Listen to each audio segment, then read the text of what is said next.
He titulado esta enseñanza La mayordomía del poder de Dios en sus hijos.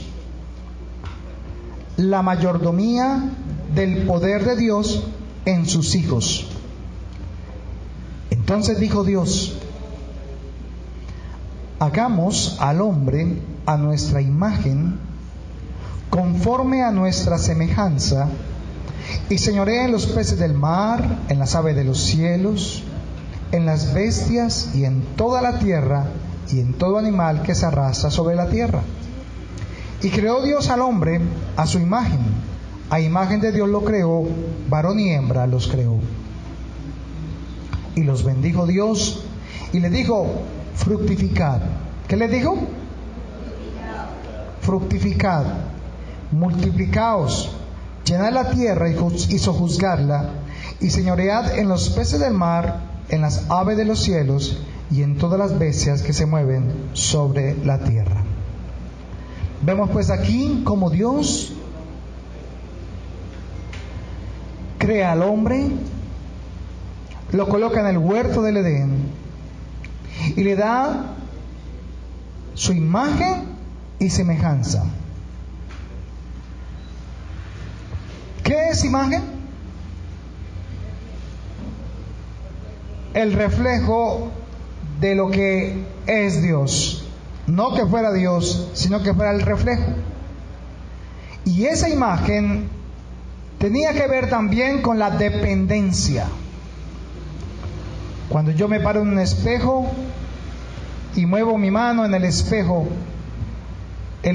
mueve la mano.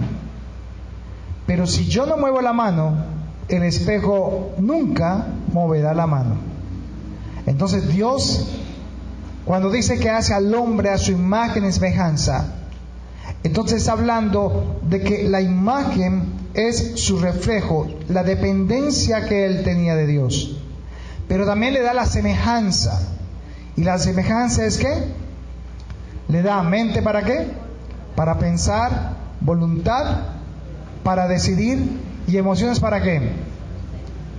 ¿Para qué? Para sentir.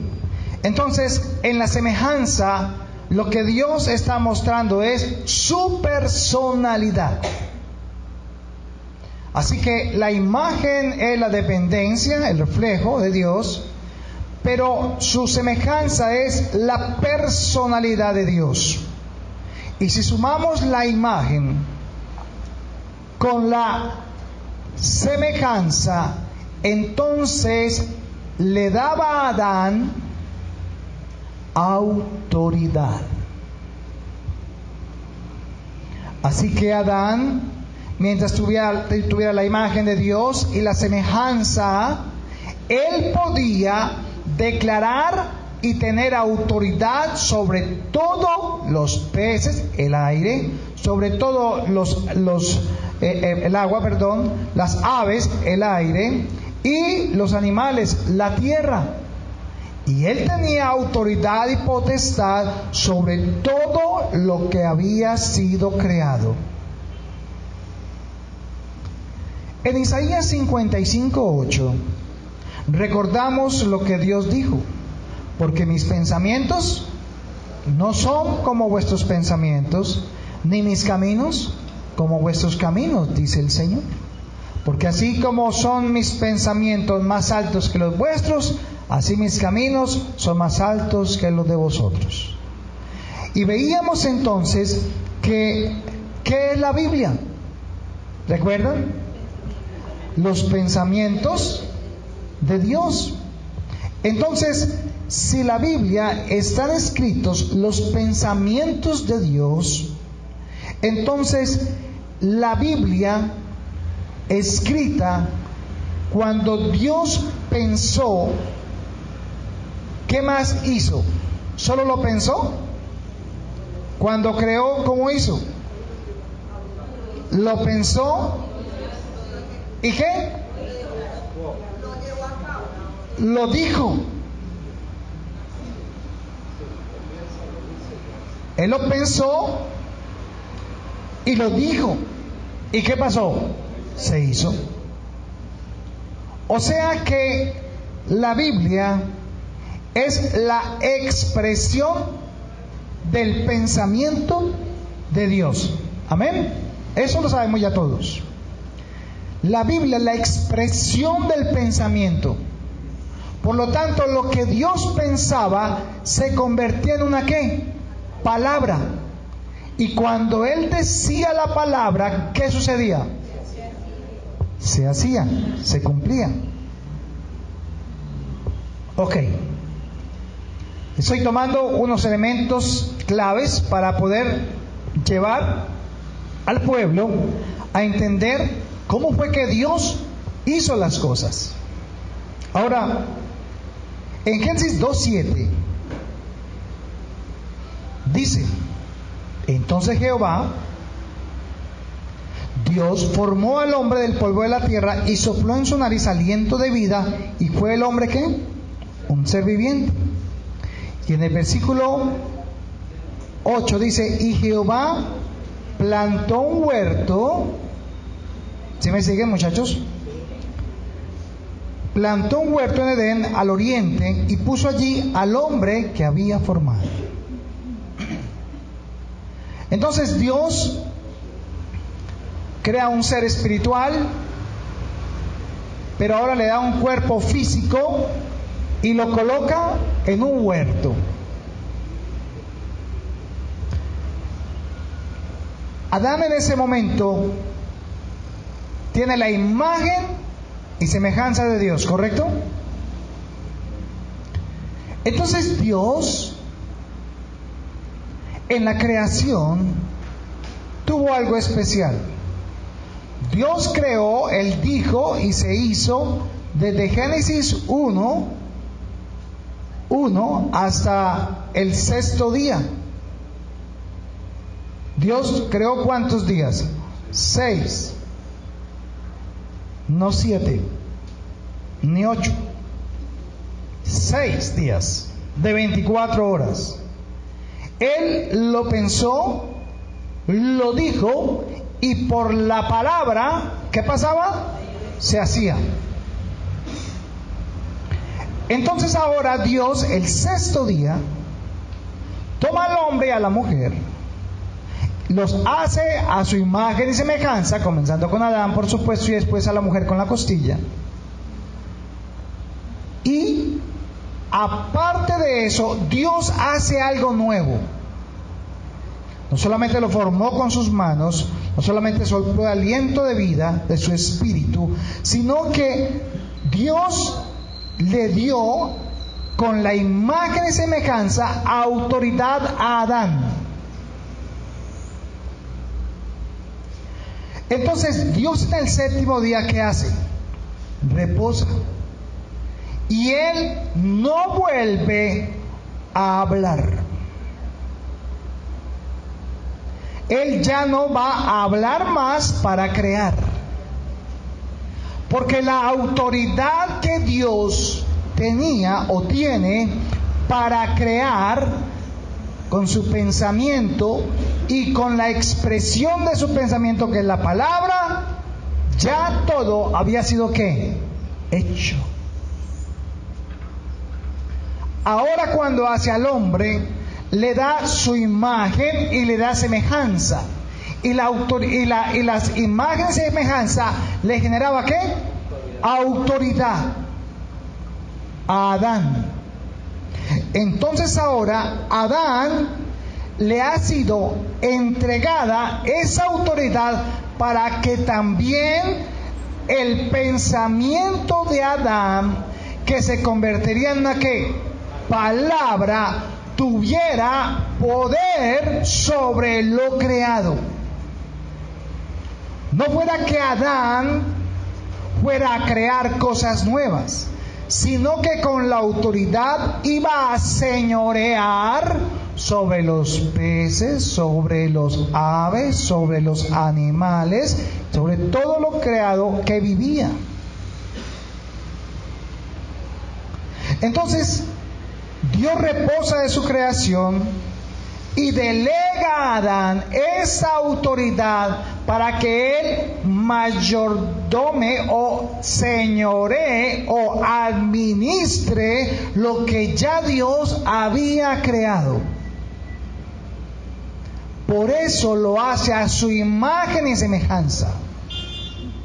Entonces, ¿cuánto poder o autoridad tenía Adán? ¿Qué pasaba si Adán decía algo? Se llevaba a cabo, se ejecutaba. No creador, sino autoridad, potestad sobre lo creado. Entonces, si Adán llamaba a un león, ¿qué pasaba? El león venía. Y si una ave llamaba, respondería. ¿Sí ven lo interesante de eso? Vamos a otro nivel, hermanos. Ahora, mientras Adán y Eva estuvieran en esa relación perfecta con Dios, todo lo que declaraba Él se hacía y se cumplía. Y el poder de la palabra refrescaba cada día en su relación personal con Dios.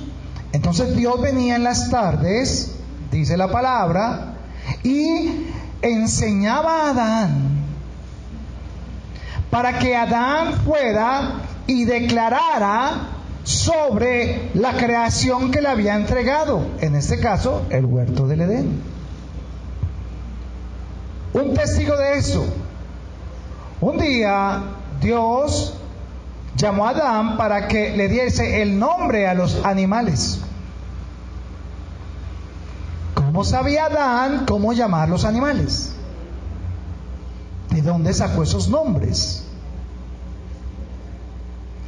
Entonces, eso significa que aunque Dios podía poner el nombre de los animales, se lo había delegado ¿a quién? A Adán.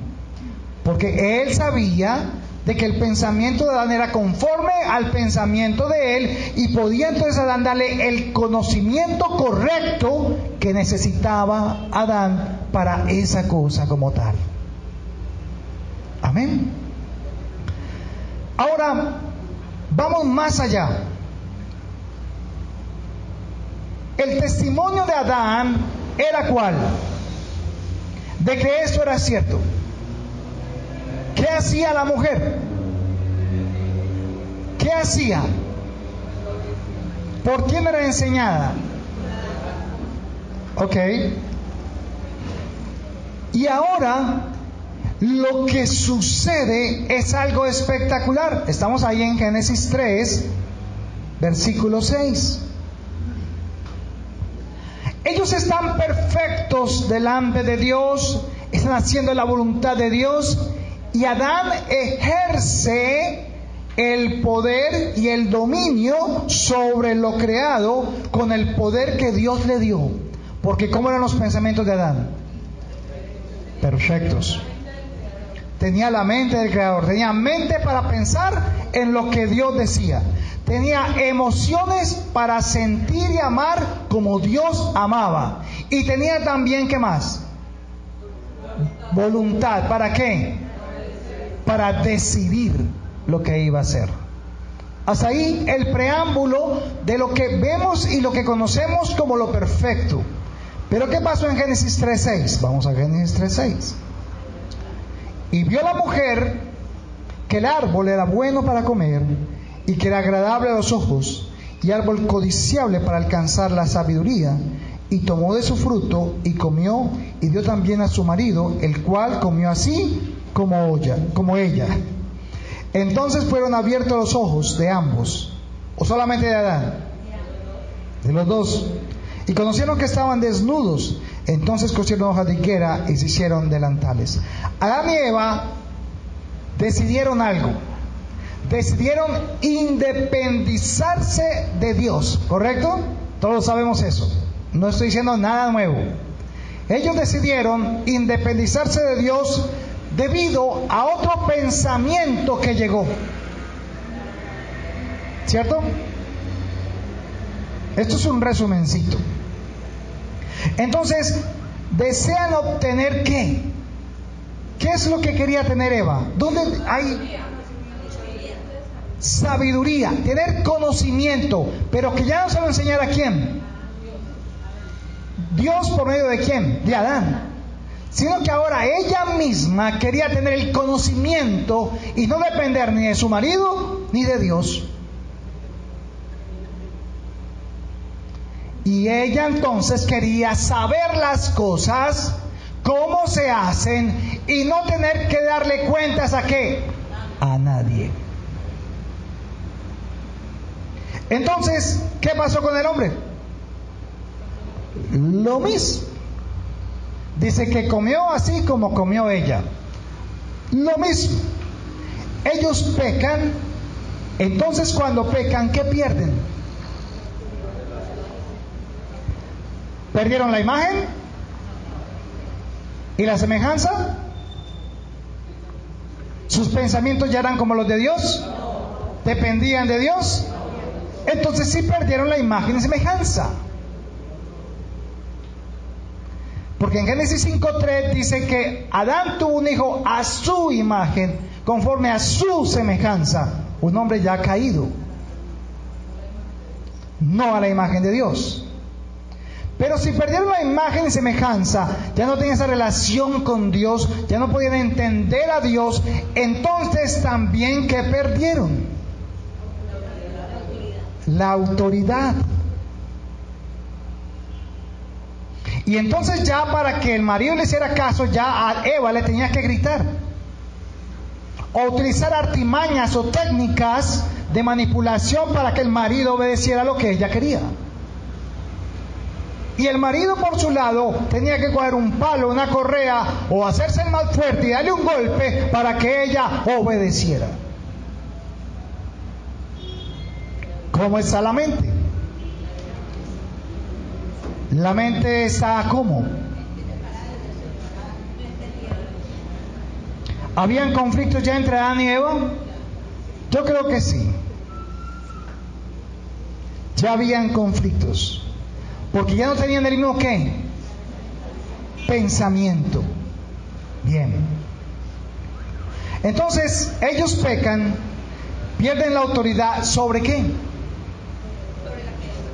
Sobre la creación, sobre el aire, sobre lo que hay en la tierra y sobre lo que hay en el agua.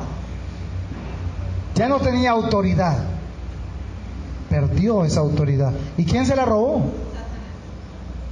¿Y cómo se la robó? ¿Cómo? Deme la autoridad, y se la echó en el bolsillo y se la llevó.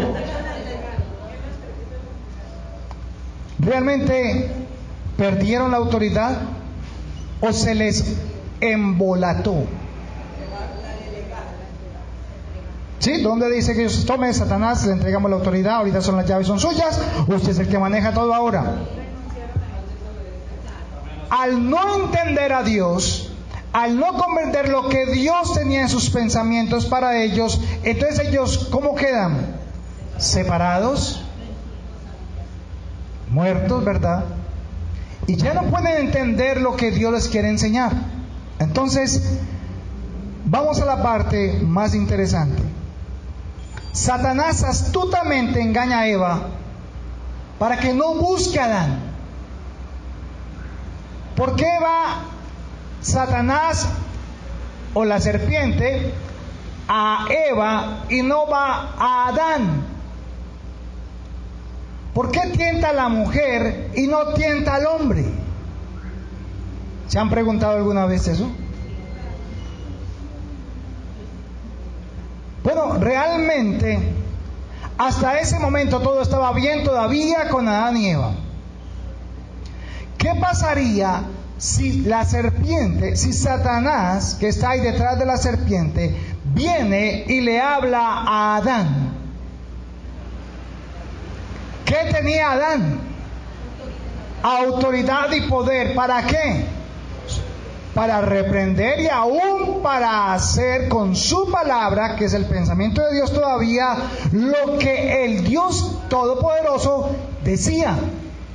Entonces, el Satanás, astutamente se camufla y busca a otro ser diferente a Adán, porque en Adán estaba ¿qué? La autoridad, y podía fácilmente echarlo y tal vez hasta atarlo, porque reconocía su pensamiento.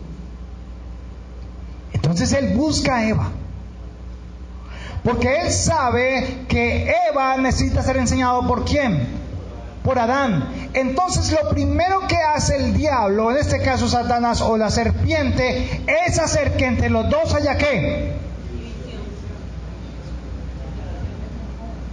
Porque si logra él dividir el pensamiento de Adán con Eva, entonces Eva queda expuesta. Y ya no eran una sola carne. Alguna vez yo les dije el poder que tiene un esposo y una esposa cuando oran juntos.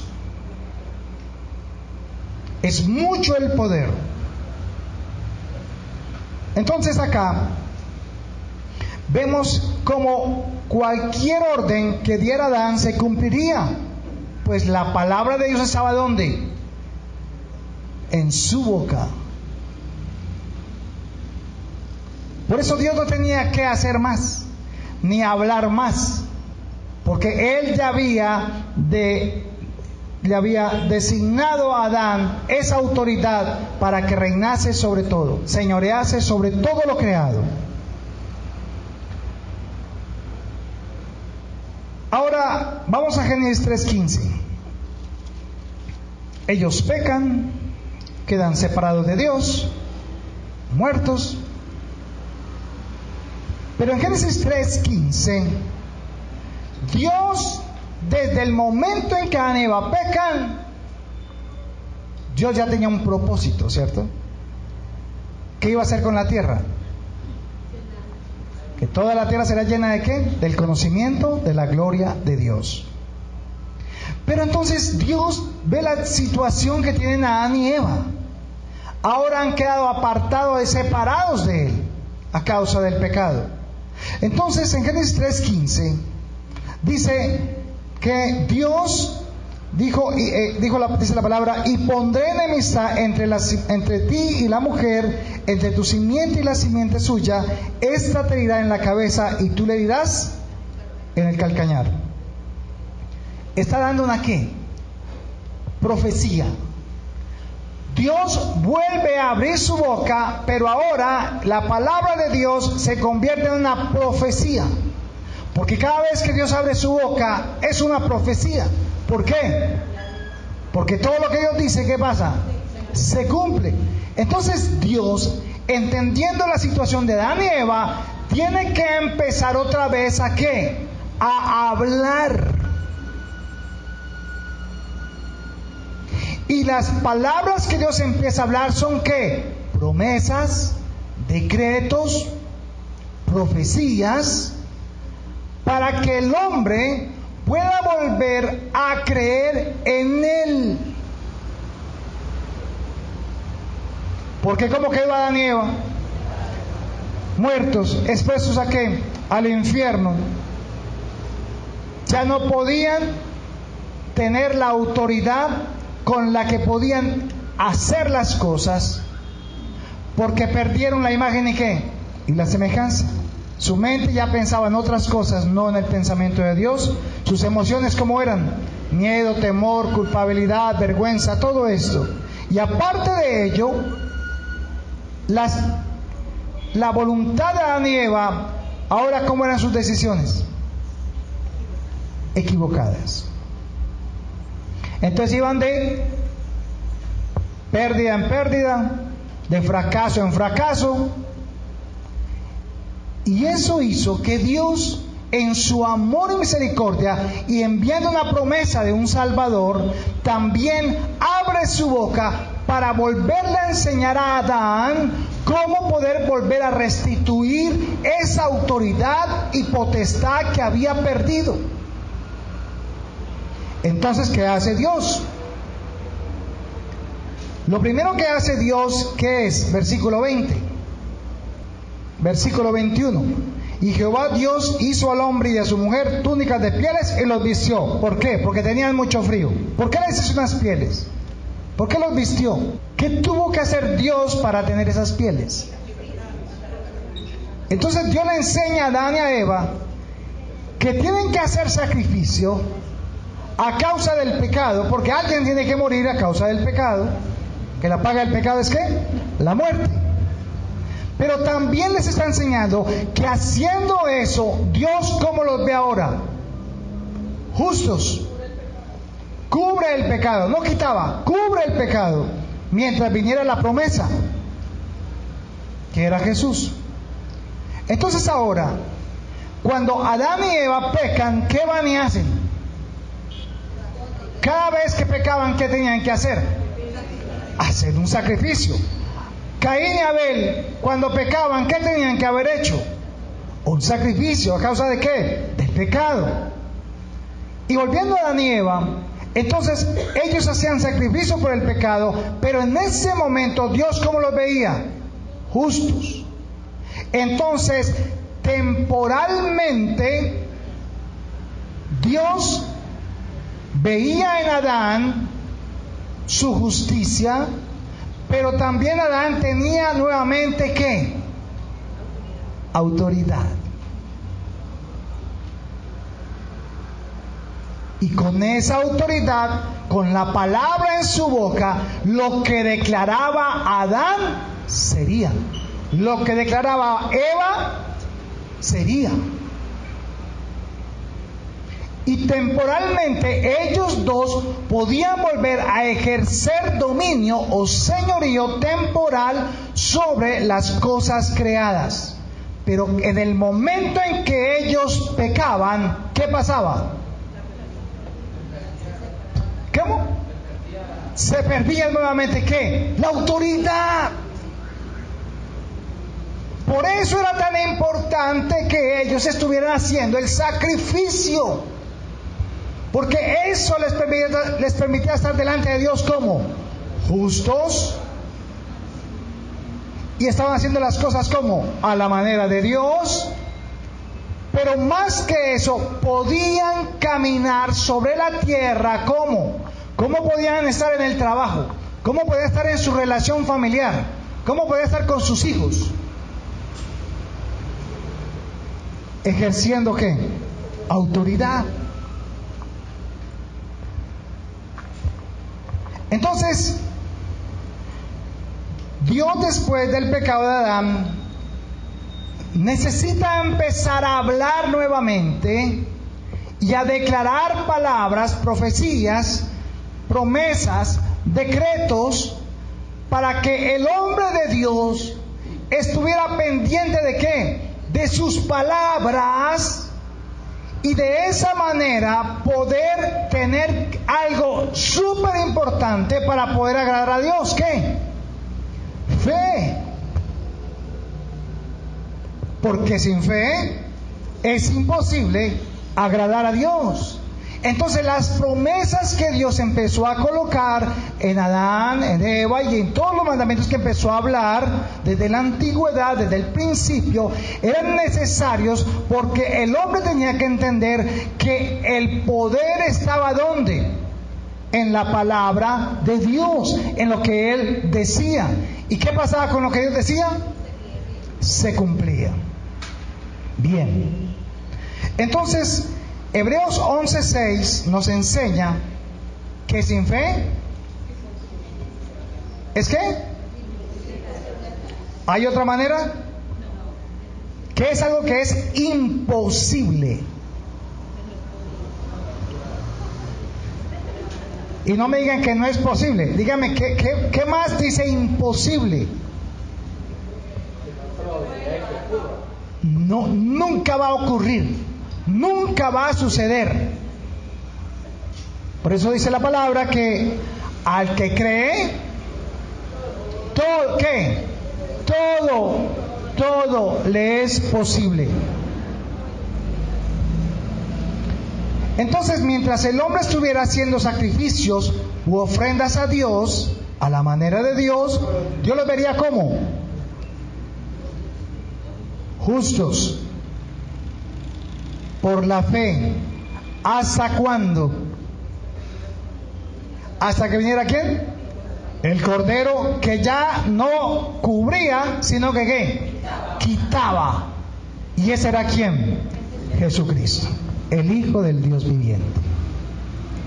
Entonces, cuando viniera Jesús, ¿había que hacer más sacrificios?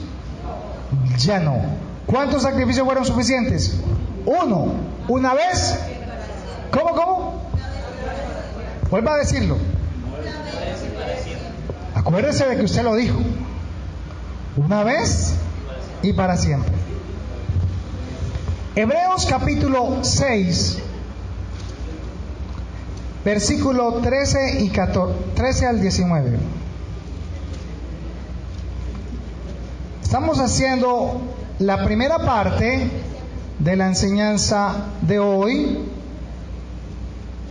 y estamos diciendo que se llama la mayordomía, porque estamos trabajando en febrero la mayordomía de Dios y estamos viendo la mayordomía del poder de Dios en los hijos.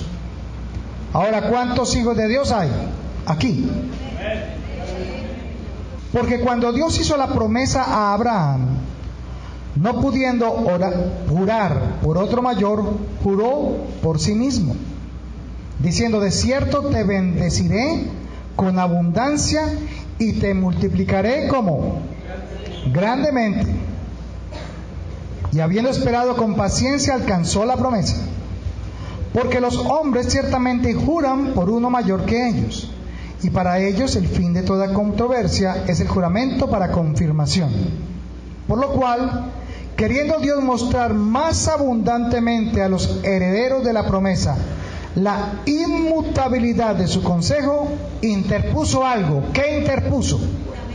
Un juramento, para que por dos cosas inmutables, o sea, que no cambian, en las cuales es imposible que Dios mienta, tengamos un fortísimo consuelo los que hemos acudido para asirnos de la esperanza puesta delante de nosotros, la cual tenemos como segura y firme ancla del alma y que penetra hasta dentro del velo, donde Jesús entró por nosotros como precursor, hecho sumo sacerdote para siempre, según el orden de Melquisedec.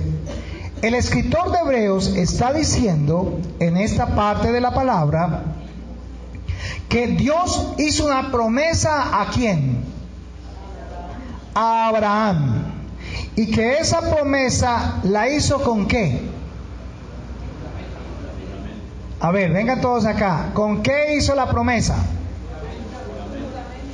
Con juramento. ¿Y por quién juró? No habiendo uno mayor que él, juró por sí mismo. ¿Qué le juró? ¿Que le iba a dar qué? Le dio 6 cosas. Serás una nación grande. Te bendeciré. Engrandeceré tu nombre. Cualquiera que te bendijere, bendeciré. Y cualquiera que te maldijere, maldeciré. Y en ti serán benditas ¿cuántas familias? O sea, la familia de Adán y Eva fue bendecida ¿en quién? ¿En Abraham o en lo que creía Abraham? Entonces, ¿en qué era que creía Abraham? En la promesa. ¿En cuál promesa? De que vendría un Salvador. Entonces, las familias de la tierra que habían de creer son bendecidas ¿en quién? En Cristo Jesús. Le pregunto, ¿su familia es bendecida en Cristo Jesús? Dice que será engrandecida su nombre. Dice que el que te maldijere, él mismo maldecirá. Y el que bendijere tu familia, entonces él mismo ¿qué? Bendecirá. Esto es muy interesante, hermanos, porque este juramento no había nada que lo pudiera romper, ¿sí o no? ¿Qué pasa con lo que Dios dice? Ok, vamos bien. Entonces, un juramento es clave para tener confianza en una promesa, ¿sí o no? Cuando usted se casó con su esposa, ¿qué repitió con su boca? ¿Qué? Te amaré en la enfermedad y en la salud, en la riqueza y en la pobreza. ¿Qué más? A ver, los casados. ¿Cuál es la otra? En la alegría, en la tristeza. ¿Qué más? ¿En las qué? Tribulaciones y en los gozos o alegrías, en las buenas y en las malas. ¿Y qué hacen los matrimonios hoy? Al primer problema. Por eso el hombre no se casa con la mujer, para dejar la puerta abierta y poderse volar. Porque hay algo dentro de él que dice, estoy dando mi qué en el matrimonio. Cuando estoy casándome, estoy dando mi qué, mi palabra. ¿Esa palabra tiene poder? Sí tiene poder.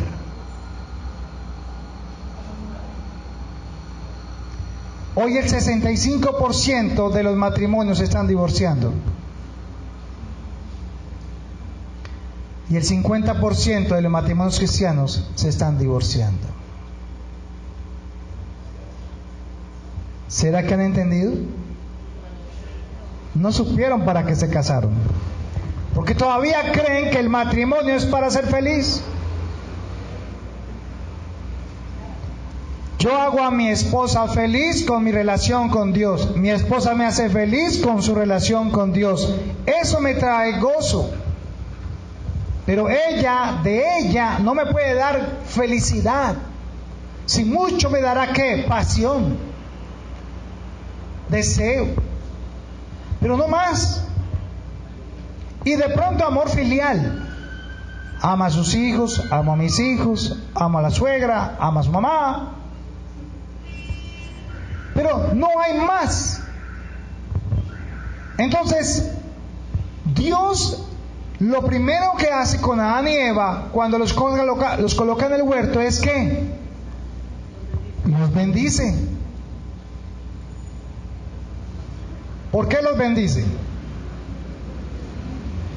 ¿En quién fueron bendecidos Adán y Eva? En lo que Abraham creía. ¿Cómo le parece? ¿Y Abraham creía en qué? En la promesa. O sea que ¿de cuándo son benditas las familias? Siempre y cuando esa familia crea en la promesa de él. Adán le coloca a Eva a la mujer porque él dice, wow, lo que Dios dijo es verdad, se va a cumplir, madre de todos los vivientes, porque todavía no tenían hijos. Ok, hasta ahí hemos visto que un juramento es clave para confirmar una promesa. Pero hoy en día los matrimonios no solamente se van a casar, sino que ahora está de moda que tienen que capitular. Yo me caso con una condición. O sea, él no está seguro de que esa mujer lo va a amar toda la vida. Y como no está seguro, porque no ha sido, no ha tenido esa relación con Dios, porque algo le dice en su corazón que de pronto se la juega y se le va con la plata, entonces, venga, firme acá y dejemos las cosas separaditas. ¿O me equivoco? Porque eso es lo que está de moda, lo decía un notario. Hoy en día vale más las capitulaciones que el contrato matrimonial. Porque cada vez que hay una pelea, me voy, antes deme la mitad. Y entonces el otro tiene que coger y partir la casa, partir el carro y partir todo para que el otro se vaya o la otra se vaya. ¿Por qué pasa eso? Porque esa persona todavía no está segura de que ese hombre, esa mujer, va a ser la mujer o el cónyuge para toda su vida. Porque ya la palabra no vale. Recuerdo que mi papá me enseñaba, me decía, mijo, lo que vale es la palabra. Y si yo hago un negocio y pierdo plata en el negocio, yo tengo que pagar, porque yo di mi palabra. Eso valía más que cualquier cosa, pero no, hoy va a pedir un crédito a un banco y mejor, ¿qué tienen que hacer? Buscarle toda la historia y encontrarle hasta donde, mejor dicho, porque si no, no le podemos prestar. Usted no es confiable. Así de sencillo.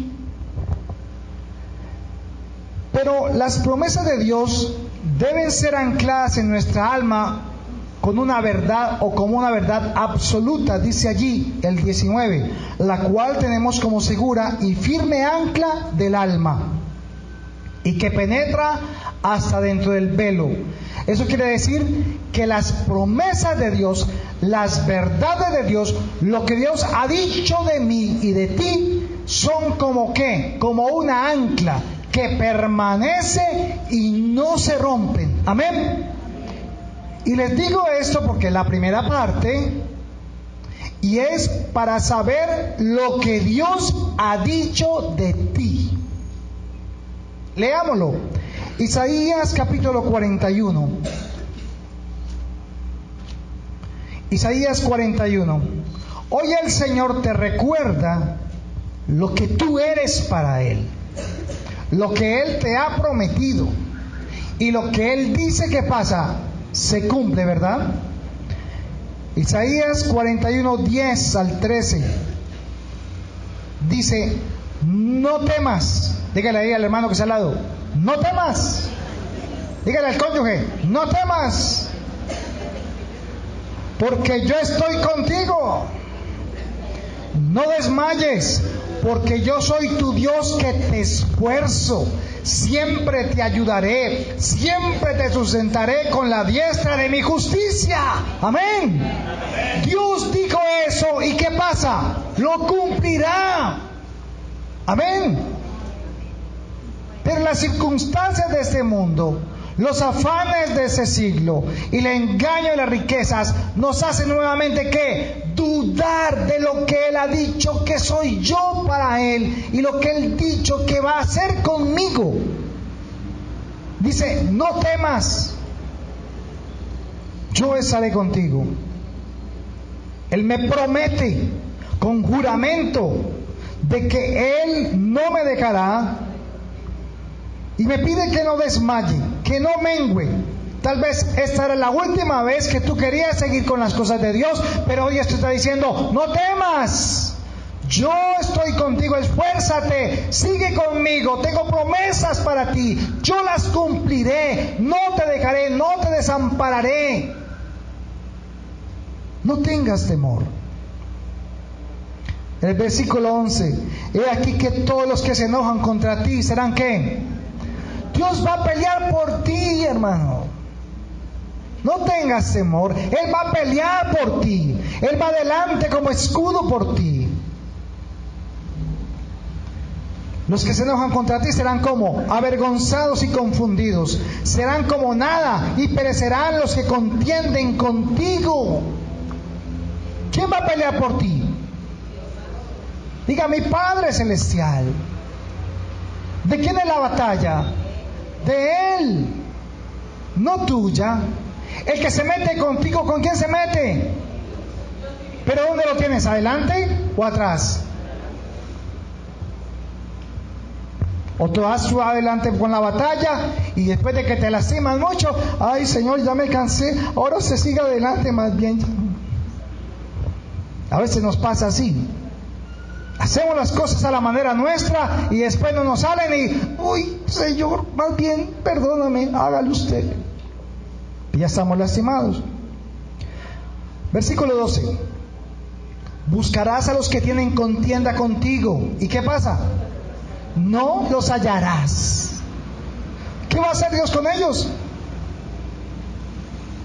Porque usted no los va a hallar. Y si no los halla, ¿qué significa eso? Que no tienes que temer. Y sigue diciendo, serán como nada y como cosa que no es aquellos que te hacen la guerra. ¿Algún familiar por aquí le está haciendo la guerra? ¿Algún cónyuge le está haciendo la guerra? ¿O alguna persona del trabajo le está haciendo la guerra? ¿Sabe por qué no ha pasado nada? Porque usted está haciéndolo a su manera. Y usted está colocándose usted, no Dios. Entonces deje que Dios pelee por usted. Eso dice Él, no yo. Y el 13. Porque yo soy Jehová, porque yo Jehová soy tu Dios, quien te sostiene de tu mano ¿qué? Derecha. Y te dice, no temas, yo te ayudo. No se deje confundir. El mundo viene con todo su boomerang, con todo su peso, y le está diciendo, no vas a salir adelante, no vas a poder, no tienes con qué, te vas a quedar sin trabajo, te vas a enfermar, no tienes pensión. ¿Sabe qué dice el Señor? No temas, yo te ayudo. Y si Dios nos ayuda, hermanos, entonces ¿cuál es el resultado? Bueno, una va a ganar, ¿y los demás?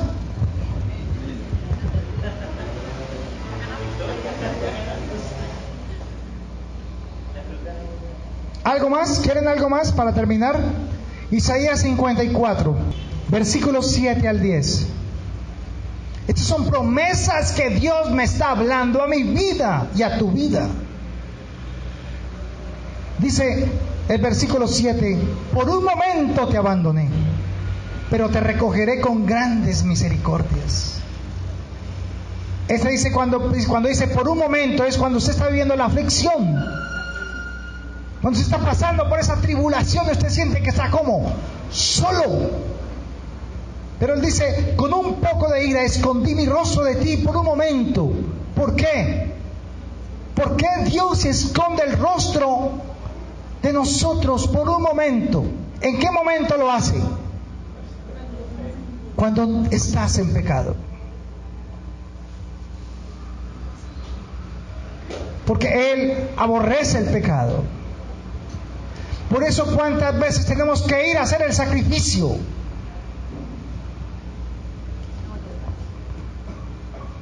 Cada vez que Moisés, Abraham, Jacob, Isaac pecaban, ¿qué hacían? Corrían a hacer el sacrificio. ¿Para qué? Para estar justos delante de Dios y poder recibir el favor de Él. Pero cuando vino Jesucristo, Juan dijo, este es el Cordero de Dios y quita el pecado del mundo. Entonces ahora usted tiene que ir delante de Dios cuando peca, pero reconocer que ha pecado, pero que alguien es el sacrificio. ¿Quién? Por eso oramos en el nombre de Jesús.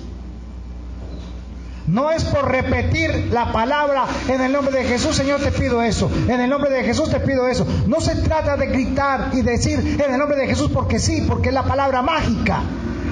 Es lo que representa la vida de Jesús, que es el Cordero de Dios que quita ¿qué? El pecado del mundo. Entonces yo vengo en la oración cada día, en la noche para acostarme, y Señor, traigo este sacrificio delante de ti. ¿Cuál sacrificio?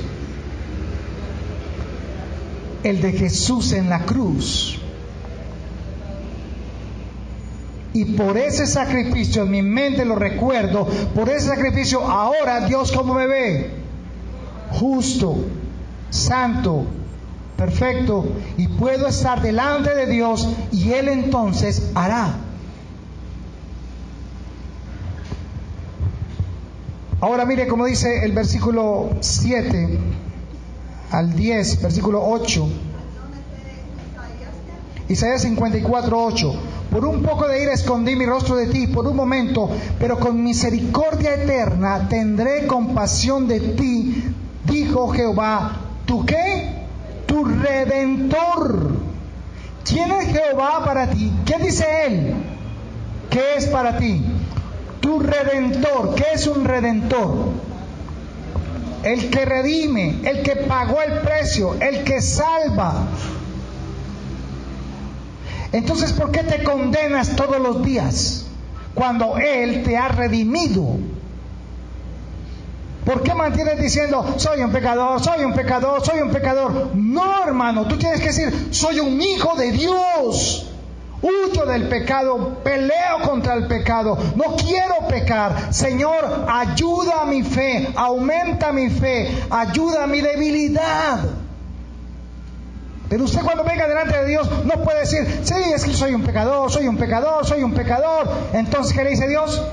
Pues sí, entonces si eres un pecador, pues chao. Mi hijo no valió nada. Bueno, chao. Estamos trabajando con inteligencia espiritual, con sabiduría. No palabras ni doctrinas necias de hombres que dicen, venga, pasen al frente para poner la mano encima y le voy a quitar los pecados. No, eso no funciona así, hermanos. Eso es una relación personal. Y ustedes son una iglesia madura, que han crecido en el conocimiento de Dios. Entonces, allí dice en el versículo 10, porque los montes se moverán y los collados temblarán, pero no se apartará de ti mi misericordia, ni el pacto de mi paz se quebrantará, dijo Jehová, el que tiene misericordia de ti. Si Dios dice eso, ¿qué va a pasar, hermanos? ¿Ah? ¿Será o no será? ¿Lo va a cumplir o no lo va a cumplir? Isaías 62:1. Por amor de Sión no callaré. Sión es Israel, pero Sión aquí es la iglesia. Por amor de Sión no callaré, y por amor de Jerusalén no descansaré, hasta que salga como resplandor su justicia y su salvación se encienda como una antorcha. ¿Qué está diciendo Dios? ¿Se cansa? ¿Se va a cansar de ti porque tú le fallas? No, Dios no se cansa. Desde el momento en que Adán y Eva pecaron, Dios no dejó de trabajar. Él había reposado el séptimo día, porque toda la autoridad y potestad se le había entregado ¿a quién? A Adán. Pero Adán y Eva peca, y ahora ¿qué tiene que hacer Dios? Volver a hacerlo, volver a trabajar en el propósito eterno que Él tenía, hasta que el hombre fuera ¿qué? Redimido. Por eso dice, yo te redimiré. Y en el versículo el 62:3, y serás corona de gloria en la mano de Jehová. Hermano, ¿qué es usted delante de Jehová? ¿Qué dice ahí? ¿Corona de qué? ¿Eso qué es? ¿Qué es la gloria de Dios? Darlo a conocer, ¿verdad? Entonces, corona de gloria, ¿qué es? Corona es que tiene ¿qué? Una posición, le da un cargo, le da una función como tal. Y la función que le ha dado a usted como hijo es ¿cuál? Darlo a conocer. Dios se ha puesto como corona para que lo des a conocer. Y usted todavía está pensando si comparte de Dios o no. Si habla con alguien y si de pronto escucha, ¿qué es entonces lo que la gente va a ver en ti? ¿A ti o a la corona?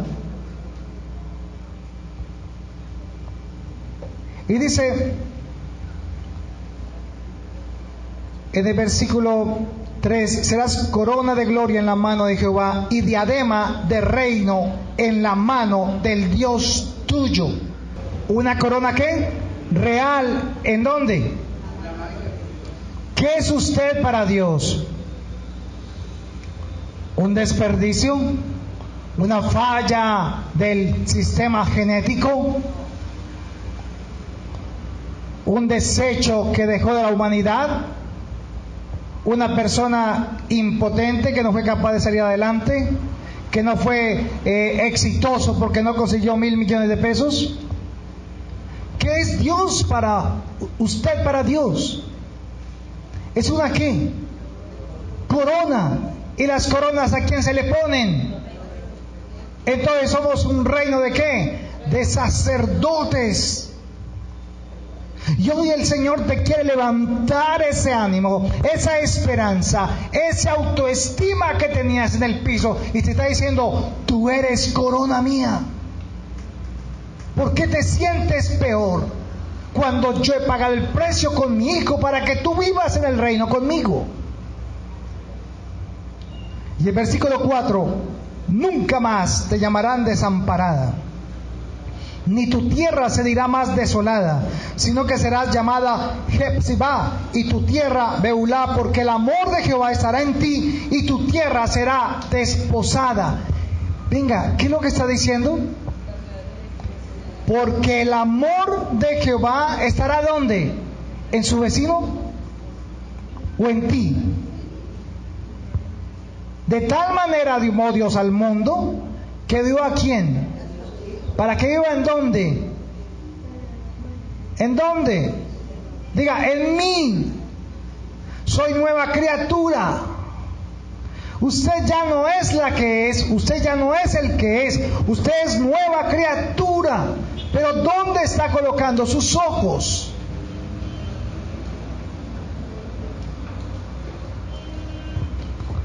Así que Dios promete ese Salvador. Y en Isaías 53, para ir terminando esa primera parte, en Isaías 53 dice en el versículo 1, comienza en el versículo 1: ¿quién ha creído nuestro anuncio? ¿Y sobre quién se ha manifestado el brazo de Jehová? Subirá cual renuevo delante de él, y como raíz de tierra seca, no hay parecer en él, ni hermosura. Le veremos más inatractivo para que le deseemos. Despreciado y desechado entre los hombres, varón de dolores, experimentado en quebranto, y como que escondimos de él el rostro, fue menospreciado y no lo estimamos. Ciertamente llevó él nuestras enfermedades, sufrió nuestros dolores, y nosotros lo tuvimos por azotado, por herido de Dios y abatido. Mas él herido fue por nuestras rebeliones, molido por nuestros pecados. El castigo de nuestra paz fue sobre él, y por su llaga fuimos nosotros ¿qué? Curados. Dios nos ama tanto que dio a su Hijo para que Él viviera todo esto por ti y por mí. Pero nosotros, hermanos, no hemos creído lo suficiente para tener la fe que se requiere para caminar como hijos de Dios. Pero el Señor hoy viene y te recuerda lo que eres tú para Él. Eres grande. Será llamado grande en el reino de Dios. Y saben, nos amó tanto Dios que envió a su Hijo.